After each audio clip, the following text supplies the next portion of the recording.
Hello दोस्तों, Python video series में आपका बहुत बहुत स्वागत है। दोस्तों, इस वीडियो में हम बात करने वाले हैं कि पाइथन में क्लास और ऑब्जेक्ट क्या होता है। बेसिकली उप्स के बारे में, ऑब्जेक्ट ओरिएंटेड प्रोग्रामिंग कंसेप्ट के बारे में। जैसा कि आप जानते हो कि Python is a object oriented programming language like C plus plus और जावा। सी प्लस प्लस जावा भी ऑब्जेक्ट ओरिएंटेड प्रोग्रामिंग लैंग्वेज है। यदि हम पाइथन के बारे में बात करते हैं तो almost everything in Python is an object, right. और ऑब्जेक्ट क्या होता है? Object is an object is a basically what I would say object is instance of class. और क्लास क्या होता है? Class is a just a template through which we can create an object, right. An object can hold some information, right. तो ये सारे definitions है, right. Let's try to understand using a practical example.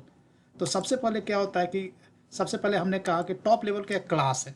अब class से हम क्या करते हैं? Class is just a template through which we can create an object. तो क्लास हम कैसे क्रिएट करते हैं? तो यहाँ हम जो भी क्लास की बात कर रहे हैं तो कस्टम क्लास की बात कर रहे हैं, right. How we can create a custom class in Python? तो I am going to right click on this project and I will create a Python file. Let's say कि पर्सन करके मैं एक क्लास क्रिएट करने जा रहा हूँ।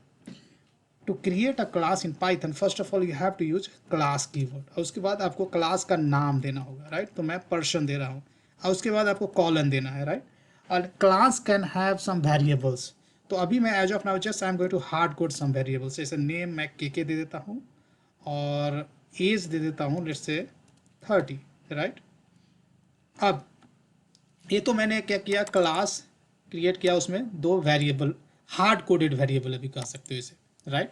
अब how we can create an object of this class?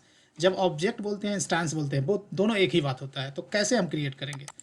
तो ऑब्जेक्ट क्रिएट करने का भी होता है, ऑब्जेक्ट का नेम दे दो, आप कुछ भी नेम दे सकते हो। मैं जैसे P1 दे रहा हूँ और इक्वल टू साइन देना है, उसके बाद क्लास का नेम और राउंड ब्रैकेट दे देना है, सॉरी। अब उसके बाद राउंड ब्रैकेट दे देना है, राइट। तो इस तरह से क्लास का ऑब्जेक्ट क्रिएट हो गया, राइट। तो यहाँ पर क्या है? क्लास एक टेम्पलेट है और ये क्या है? ऑब्जेक्ट है। Object is nothing but the instance of A class, right. अब अब मैं क्या कर सकता हूँ? अब मुझे ऑब्जेक्ट का एक रेफरेंस मिल गया P1। अब इस P1 से मैं क्लास के वेरिएबल को एक्सेस कर सकता हूँ, जैसे नेम को एक्सेस कर सकता हूँ। फिर P1 से मैं एज को भी एक्सेस कर सकता हूँ, दो ही वेरिएबल है। और यदि मैं इसे रन करूँ तो I am able to print name and age over here, right. लेकिन ये जो क्लास है जिसमें इवन लेट्स से कि मैं दूसरा ऑब्जेक्ट क्रिएट करता हूँ, लेट्स से P2 करता हूँ, राइट। और उसके बाद मैं फिर से इसको प्रिंट करता हूँ तो सेम नेम और सेम एज भी, same name and age print करेगा, राइट। तो इसका कोई मतलब नहीं है, राइट। उप्स में क्या होता है कि if you have a more than one object and every object has a different state और डेटा, राइट। यहाँ सारे ऑब्जेक्ट का एक ही डेटा मिल रहा है। तो this is basically very simple class, learning purpose के लिए सही है। लेकिन रियल वर्ल्ड में जो इंस्टेंस, अलग अलग इंस्टेंस होता है, अलग अलग ऑब्जेक्ट होता है, वो अलग अलग डेटा होल्ड करता है, राइट। तो इसको मोर डायनामिक बनाने के लिए आपको क्या करना है कि आपको एक कंस्ट्रक्टर फंक्शन डिफाइन करना होगा पाइथन में। कंस्ट्रक्टर जैसे डेफ कीवर्ड देना होगा, अंडरस्कोर अंडरस्कोर इनिट करके फंक्शन डिफाइन करने होंगे, राइट। और जैसे इनिट मैंने लिखा तो self is the first keyword which is added as a first parameter, right. ये देना जरूरी है सेल्फ, नहीं तो एरर देगा, राइट। उसके बाद लेट से नेम मैं ऐड करता हूँ, उसका एज ऐड करता हूँ, राइट।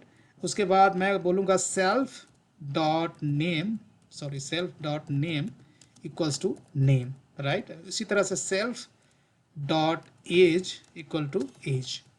तो अब क्या होगा? अब मैं कंस्ट्रक्टर क्रिएट करूँ। एक कंस्ट्रक्टर कब कॉल होगा? जब भी हम ऑब्जेक्ट क्रिएट करेंगे पर्सन का। तो लेट्स से कि 5 ऑब्जेक्ट क्रिएट तो 5 बार एक कंस्ट्रक्टर कॉल होगा। ये बार बार कॉल हो रहा है, उसको चेक करने के लिए मैं यहाँ पर लिख देता हूँ person object, sorry object is created, right. तो जब भी ये एक कंस्ट्रक्टर कॉल होगा तो ये मैसेज प्रिंट होगा कंसोल में, right. Now I am going to create one object P1 equal to person. और जब पर्सन का ऑब्जेक्ट करोगे तो यहाँ कंस्ट्रक्टर कितना है? 2 पैरामीटर लेता है। देखा जाए तो यहाँ 3 है, लेकिन सेल्फ का वैल्यू आपको सेंड करना नहीं होगा। Self is nothing but the this is the instance of current class which is created by the Python। तो ये आपको इसका वैल्यू भेजने की जरूरत नहीं है, even though this constructor contains 3 parameters but you have to send only values for name and age. तो नेम मैं भेज देता हूँ के और let's say age I am gonna send 30, right. तो ये P1। अब मैं एक और ऑब्जेक्ट क्रिएट करता हूँ P2, let's say which will have different data। Let's say कि ये मैं दे देता हूँ सोन एंड एज दे देता हूँ let's say 35, right.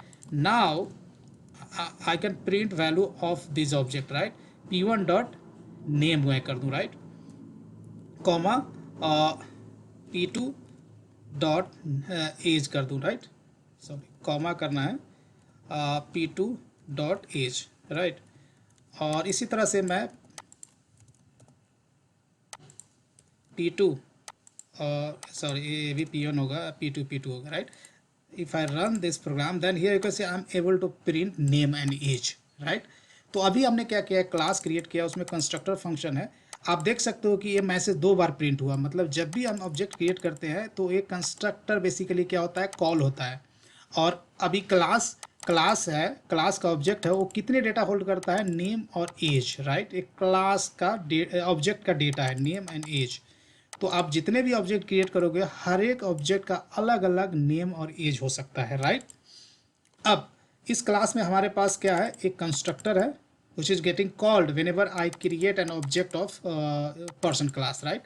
now we do not have created any kind of behavior except constructor। तो यहाँ पे behavior बोलूँ तो मेथड या फंक्शन को behavior बोलते हैं, राइट। तो I am going to create a method, let's say कि मैं बोलता हूँ कि डिस्प्ले एक फंक्शन मैं क्रिएट करता हूँ और इसमें of course self would be the first parameter. और यहाँ जो प्रिंट है, ये जो मैं कर रहा हूँ ये प्रिंट, इसको मैं इसमें डाल दूंगा, राइट, बिहेवियर में। और यहाँ P1 के जगह पर हमको क्या करना होगा, सेल्फ करना होगा, राइट। P1 के जगह पर सेल्फ कर देना है, right. Self is the basically reference of current class, right, which is created by the Python. अब देख सकते हो कि अब मैं 2 ऑब्जेक्ट क्रिएट किया P1 P2 which is holding different data. अब मैं डिस्प्ले को कॉल करूँगा, P1 रेफरेंस है, P1 डॉट डिस्प्ले मैं करूँगा, राइट। यहाँ कुछ भी पैरामीटर आपको पास करने की जरूरत नहीं है, यहाँ सेल्फ ले रहा है फिर भी पास करने की आपको जरूरत नहीं है। और P2 डॉट डिस्प्ले करना है आपको, display, right. Now if I run this program then I am able to print the name and age. तो ये क्या हुआ, ये बिहेवियर हुआ, क्लास का बिहेवियर हुआ या फंक्शन हुआ या मेथड हुआ, एक ही बात। तो इस क्लास में एक मेथड है या बिहेवियर है, एक कंस्ट्रक्टर है, राइट। और I have created 2 object of this class and just I am calling the display method to display the status of my object, right. State of my object, name और age क्या है, state है या data which is holding by my object, right. तो दोस्तों इस class में हमने सीखा कि पाइथन में क्लास कैसे क्रिएट करते हैं, कंस्ट्रक्टर कैसे क्रिएट करते हैं, सेल्फ कीवर्ड का क्या मतलब होता है, कैसे हम बिहेवियर को डिफाइन करते हैं और कैसे ऑब्जेक्ट क्रिएट करने के बाद किसी बिहेवियर को उस रेफरेंस का यूज करते हुए हम उसे कॉल करते हैं, राइट।